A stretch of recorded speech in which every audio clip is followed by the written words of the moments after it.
Okay mga kadok, magandang araw sa inyo. So meron tayong bagong video. Papakita ko sa inyo yung bagong gagamba natin na galing ng Japan. Yan. Pero bago yung video, mabilisang shoutout muna sa mga sumusuporta sa atin. Unang-una na kay Jomar Oxio, kay Emiko Nalika, si Idol Kadagit, yan. Shoutout kay Bamsila TV, si Mark Ines, si John Garcia ng Baguio, kay Ewi Jr. ng Canada, yan. Kay Ayedam at Emerson Ramos, si Mark Titus, si Elmo Almedehar, kay Justin Rain Bautista, si Jer Kalingasan, yan. Kay Candy Masuhit at Johan Spider, si Amnel Cabisina, kay Nery Duran III, si Augusto Sinosencio, yan, shoutout sa iyo. Si Lime 76 ng Australia, kay John Noah Humaos, kay John Chris Gaming ng Dubai, yan. Kay DJ Juby Remix at Filipina Valdez, kay Andrew Jelly at Eric Spidey, kay Venus Castro at Junior Mendoza at kay Jory Rosaleo. So maraming salamat po sa walang sawang suporta nyo sa channel natin. Ito na yung video natin. Panoodin nyo.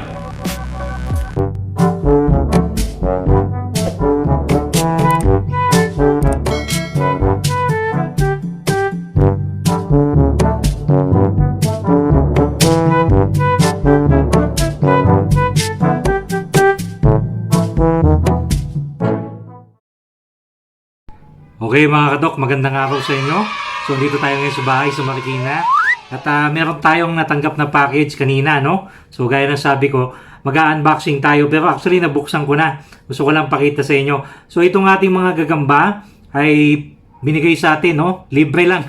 Binigay sa atin ni Sir Tech Ray. So ito yung kanyang Facebook page. Yan.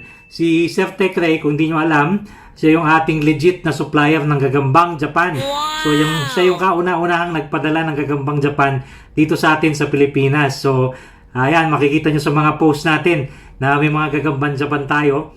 Sa kanya galing madalas yung gagambang Japan natin. Okay? Ngayon, meron siyang pinadala sa atin. Apparently, itong gagambang binigay niya sa atin, galing din ng Japan. Iba yung species ito mga kadok. Hindi ito yung Araneus ventricosus, yung gagambang Japan o Taiwan giant na nakikita natin. So, hindi pa rin natin alam yung species nitong gagambang ito, pero pinadala niya sa atin. So, papakita ko sa inyo. Okay? So, maliit lang itong gagambang binigay niya kasi mga slings pa lang. Nilagay ko dito sa pahamugan. Ayan. So, nakikita niyo naman, no? Maliliit pa. Ang tawag ni Sir Tech Ray dito, mga watermelon spider. Kasi, di ko alam, gagambang melon. Kasi yung katawan niya, parang melon, yung puwet, yung abdomen. Tsaka yung markings, mukhang ano din, mukhang melon din. Okay, apparently matatapang ito, pero sobrang bibilis mga kadok. Oh, sobrang bibilis ng gagambang ito. Teka, subukan ko palabasin. Ang bilis eh. Yun. Ayan mga kadok, oh. Ang liit pa eh. Napakaliit pa sa stick ko. Hindi ko alam kung makikita ninyo. Ayan. Ayun, oh. Tignan nyo yung puwet.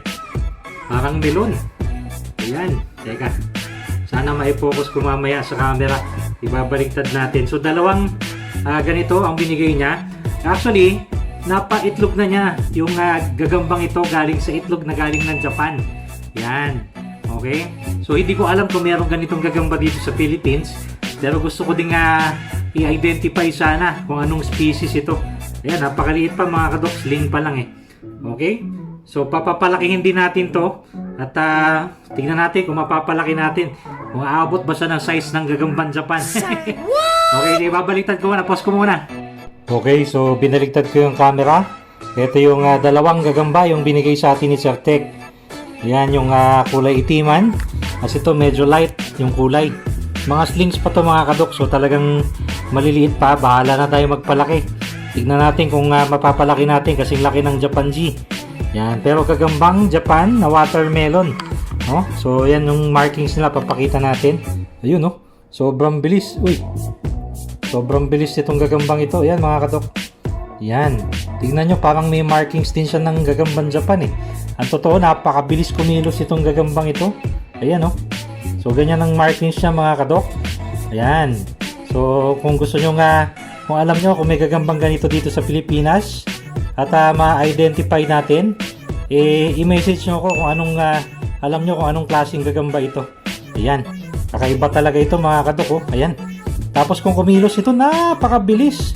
Ayan mga kadok. So ang ganda din ng markings niya. Kakaibang gagamba. So may bago tayong collection na gagamba. Ayan, ito yung isa oh. Oh, gustong lumabas. Ayan oh, yung markings ng isa. So kakaiba yung mga gagamba natin ngayon. Galing kay Sir Tekray. So maraming salamat kay Sir Tekray sa pagbibigay sa atin itong mga kakaibang species na gagamba na mula rin sa Japan. Ayan mga kadok. Okay, so mga kadok, kung kilala nyo yung gagambang yon, kung alam nyo ang tawag sa gagambang ito, i-message nyo lang sa baba para ma-identify natin o kaya malaman natin kung anong klaseng gagamba ito. So ito yung mga gagambang binigay ni Sir Tekray. So again, sabi niya, ito ay pag nagsasapot, gumagawa ng parang tunnel na sapot sa sa mismong sapot niya. So doon sa nagtatago, no? So titingnan natin, obserbahan natin sa mga susunod na araw. Okay? So maraming salamat ulit kay Sir Tekray sa pagbibigay sa atin ng chance na ng ganitong gagamba. Okay? Maraming salamat sa iyo. Okay, meron pala tayong Facebook group, yung Gagambang Matapang Philippines ito.